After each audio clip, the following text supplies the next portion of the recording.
তোমাদের পড়াবো সেটা হচ্ছে তোমাদের দশম শ্রেণীর তৃতীয় চ্যাপ্টারের বংশগতি। বংশগতি জনক কাকে বলা হয়? বংশগতি জনক বলা হয় মেন্ডেলকে, গ্রেগর জোহান মেন্ডেল। ঠিক আছে, তিনি ছিলেন একজন ধর্মযাজক। তিনি তার চার্চে কিচেন গার্ডেনে মটর গাছ নিয়ে প্রথম বংশগতি রিলেটেড পরীক্ষা নিরীক্ষাগুলো চালান।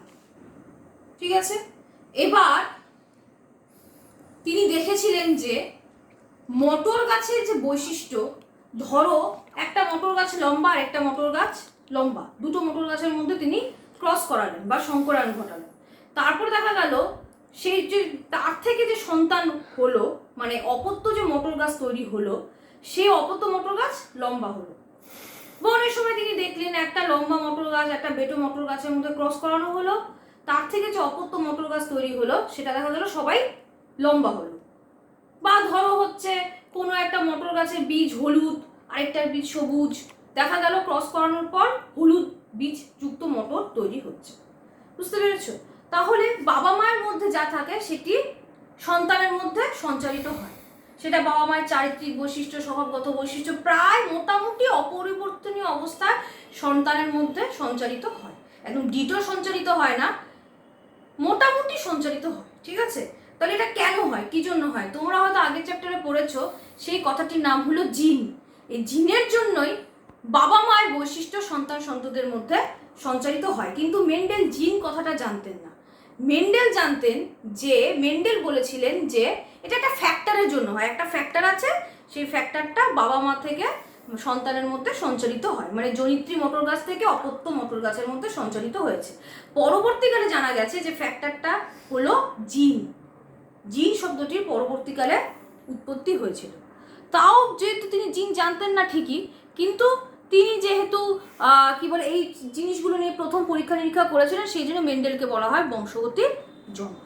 তোমাদের পরীক্ষায় আসতে পারে মেন্ডেলকে কেন বংশগতির জনক কাকে বলা হয়? মেন্ডেল। ঠিক আছে,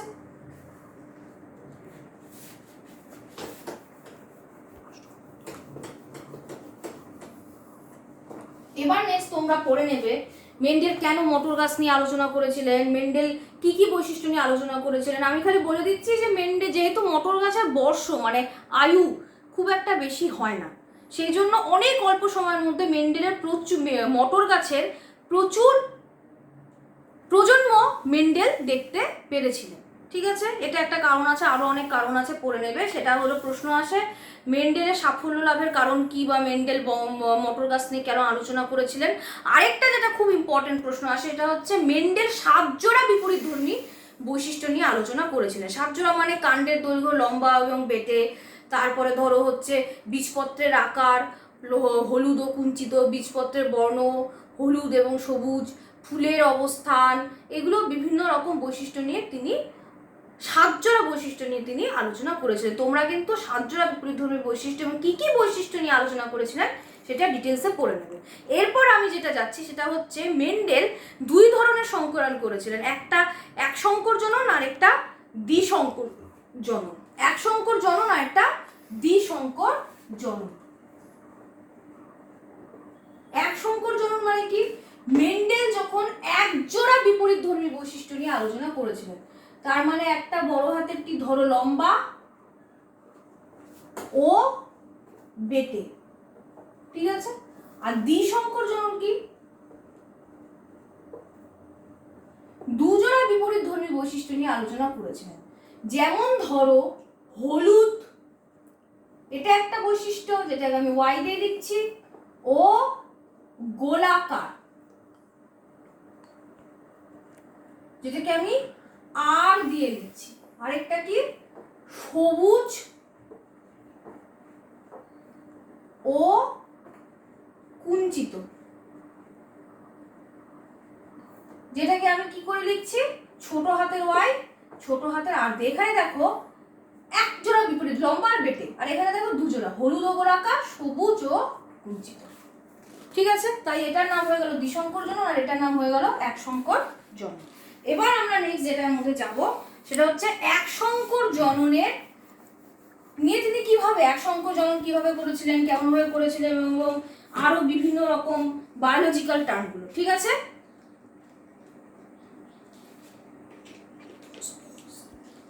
ওর জন্ম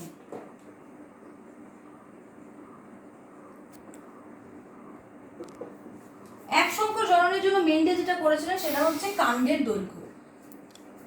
কাণ্ডের দৈর্ঘ্যের মধ্যে একটা লম্বা আরেকটা বেটে, ঠিক আছে? লম্বার জন্য যেটা সেটা হচ্ছে বড় হাতের টি, আর বেটের জন্য হচ্ছে ছোট হাতের টি। এবার টি কেন লিখলাম, কারণ এটা জনিত্রী জন্ম, মানে বাবা আর মা ধরলাম, ঠিক আছে? এবার নেক্সট হচ্ছে এখান থেকে আমরা পাবো গ্যামেট বা জনন কোষ। এখানে দেখো, এটা একটু বুঝবে, এক ধরনের এখানে টি আছে, মানে দুটোই বড় হাতের টি, তাই আমি এখান থেকে পাবো এক ধরনের গ্যামেট। আর এখানেও দেখো একই ধরনের টি আছে, তাই আমরা এখান থেকে পাবো একটাই গ্যামেট, ঠিক আছে? এবার নেক্সট আমরা দুটোর মধ্যে সংকরায়ন করব। এবার নেক্সট যেটা আমরা পাবো সেটা হচ্ছে প্রথম অপত্যজনু। প্রথম অপত্যজনু তার মানে কি হবে, একটা বড় হাতের টি একটা ছোট হাতের টি, ঠিক আছে? তাহলে এইবার এই যে মোটর গাছগুলো, এই মোটর গাছগুলো কিরকম হবে, লম্বা না বেটে? কারণ দেখো এর মধ্যে লম্বারও আছে জিন, বেটেরও জিন আছে। ও আরেকটা কথা আমার বলা হয়নি, অ্যালিল।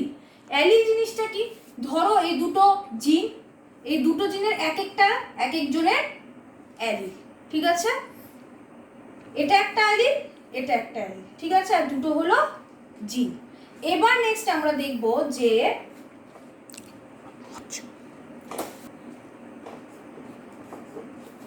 এটা কি হবে, লম্বা না বেটো? কারণ দেখো লম্বারও অ্যালিল আছে, বেটোরও অ্যালিল আছে।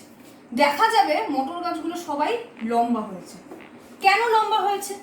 এবার এখান থেকে নেক্সট যে আমরা শব্দটা জানতে পারবো সেটা হচ্ছে একটা প্রকট, আরেকটা হচ্ছে প্রচ্ছন্ন। প্রকট মানে কি, যেই জিনটা বা যেই অ্যালিলটার বৈশিষ্ট্য প্রকাশ পাবে সেটা হচ্ছে প্রকট, আর যেটার বৈশিষ্ট্য প্রকাশ পাবে না সেটা হচ্ছে প্রচ্ছন্ন।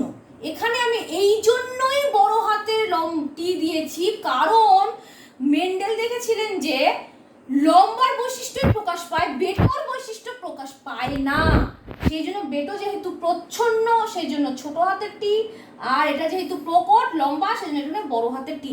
এবার এখানে দেখো, এটা লম্বা, এটা হচ্ছে বেটো। এখানে লম্বা হলো প্রকট, কারণ আমি বড় হাতের টি দিয়ে দেখেছি সেই জন্যই, আর বেটো হচ্ছে প্রচ্ছন্ন,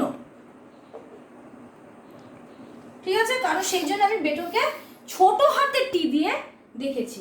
তার মানে এখানে কার বৈশিষ্ট্য প্রকাশ পাবে, প্রকটের, মানে লম্বার বৈশিষ্ট্যটা প্রকাশ পাবে। আর কার বৈশিষ্ট্য প্রকাশ পাবে না, প্রচ্ছন্ন। এখানে আছে বেটো, তার মানে বেটোর বৈশিষ্ট্য প্রকাশ পাবে না।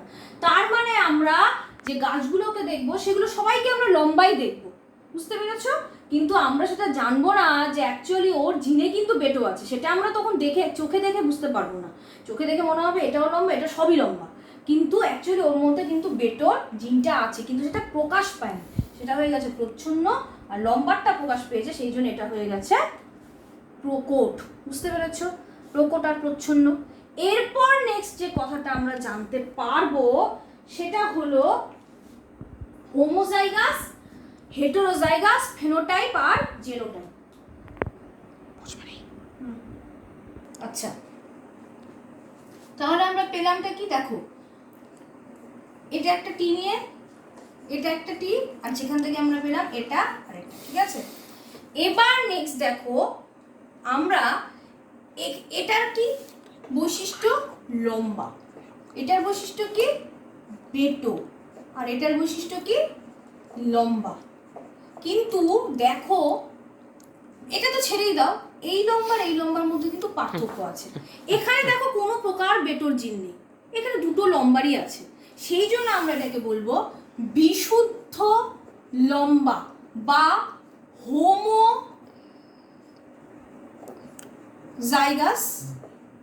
বলবো, ঠিক আছে? আচ্ছা, নেক্সট এটা কি, এটার মধ্যে দেখো কোনো লম্বার কিন্তু কোনো অ্যালিল নেই, তাহলে এটাকে আমরা কি বলবো, বিশুদ্ধ বেটে।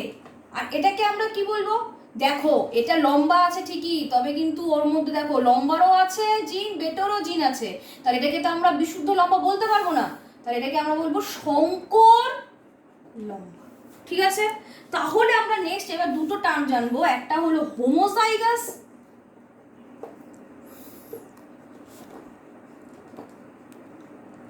আরেকটা হচ্ছে হেটেরোজাইগাস। ঠিক আছে, হোমোজাইগাস মানে কি একই প্রকার অ্যালিল থাকে, ঠিক আছে, একই ধরনের। তাহলে এখানে হোমোজাইগাস কে কে আছে, বড় হাতের টি এটা, আর হেটেরোজাইগাস মানে আলাদা ধরনের থাকবে, তাহলে এখানে কি বড় হাতের টি ছোট হাতের টি। হোমোজাইগাস হলো এটা আর হেটেরোজাইগাস হচ্ছে এটা। হোমো মানে কি, হোমোর বাংলা হলো একই আর হেটেরোর বাংলা হচ্ছে আলাদা। তাহলে যদি আমরা বাংলা বলি তাহলে আরো ব্যাপারটা বুঝতে পারবো টার্মটা। হোমোজাইগাস মানে একই ধরনের জাইগাস, তার মানে এটা এটা, আর হেটেরোজাইগাস যদি বলি আলাদা ধরনের তাহলে এটা। ঠিক আছে, তাহলে আমরা জানলাম হোমোজাইগাস আর হেটেরোজাইগাস। এইবার নেক্সট আমরা পরবর্তী যেটা জানবো সেটা হচ্ছে ফেনোটাইপ আর জেনোটাইপ।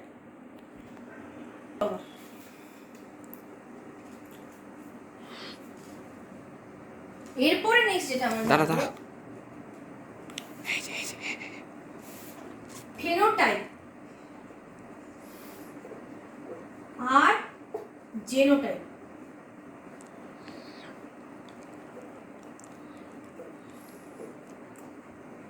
ঠিক আছে, ফেনোটাইপ, ফেনোটাইপ মানে কি, ফেনোটাইপ আক্ষরিক অর্থ হলো বাহ্যিক বৈশিষ্ট্য, আর জেনোটাইপ কি, জিনের গঠন।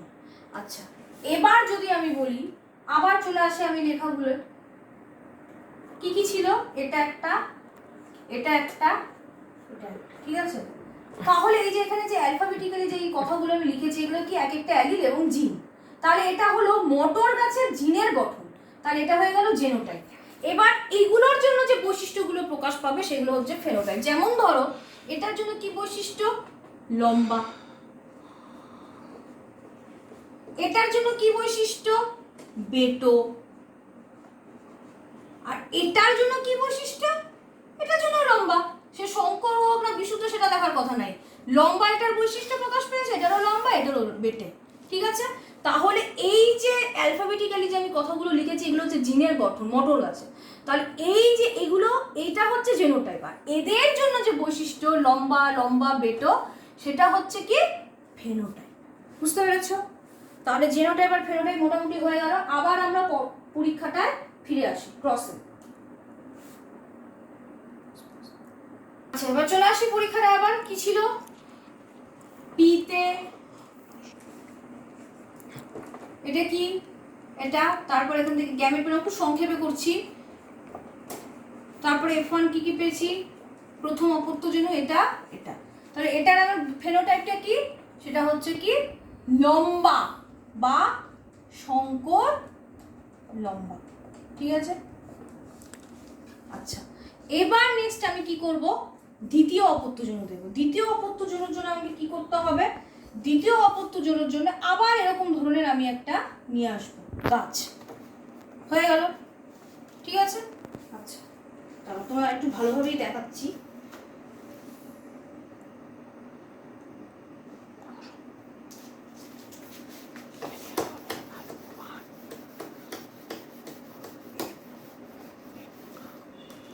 কি পেলাম আমরা F1 এ,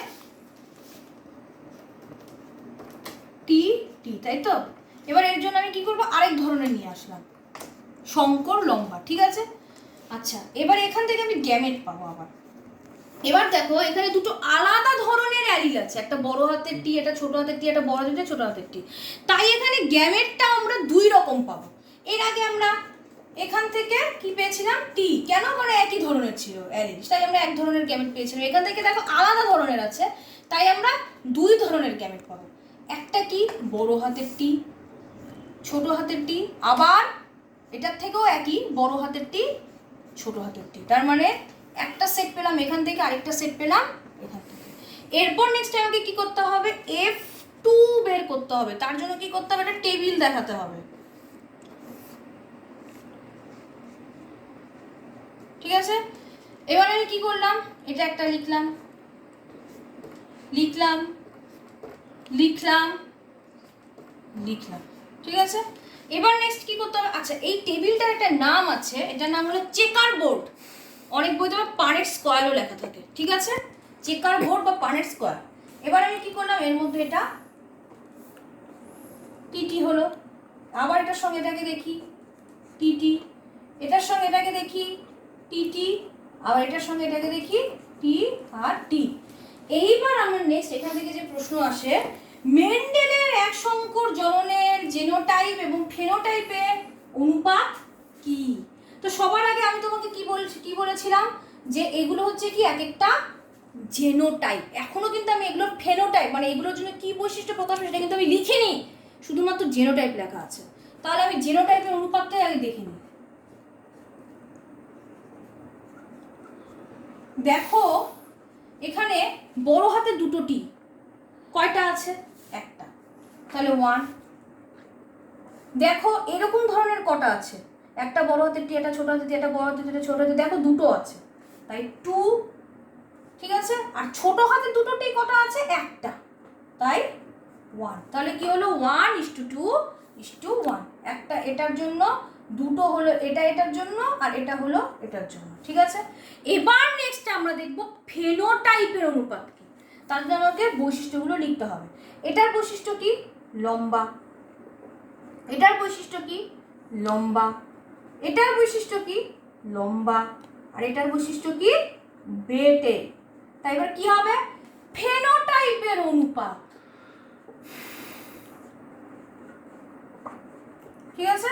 তাহলে ফেনোটাইপের অনুপাতটা কি হবে? দেখো কটা লম্বা আছে, 1 2 3, 3 আর একটা বেটো (1), ঠিক আছে। তাই ফেনোটাইপের অনুপাত কি হয়ে গেল? 3:1। আর জেনোটাইপের অনুপাত হলো কি? 1:2:1। তাহলে এখানে তিনটা কি আছে? লম্বা আর একটা বেটো। ফেনোটাইপের ক্ষেত্রে কিন্তু শুধুমাত্র লম্বা বেটো মানে কি বৈশিষ্ট্য আছে সেটার দিকে দেখলেই হবে।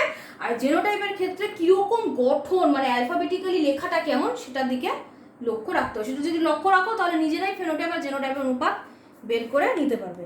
এবার নেক্সট যেটা আসবে সেটা হচ্ছে মেন্ডেলের এক সংকর জনন থেকে মেন্ডেল একটা সূত্রে উপনীত হয়েছিলেন, সেই সূত্রটার নাম হচ্ছে পৃথকীভবনের সূত্র।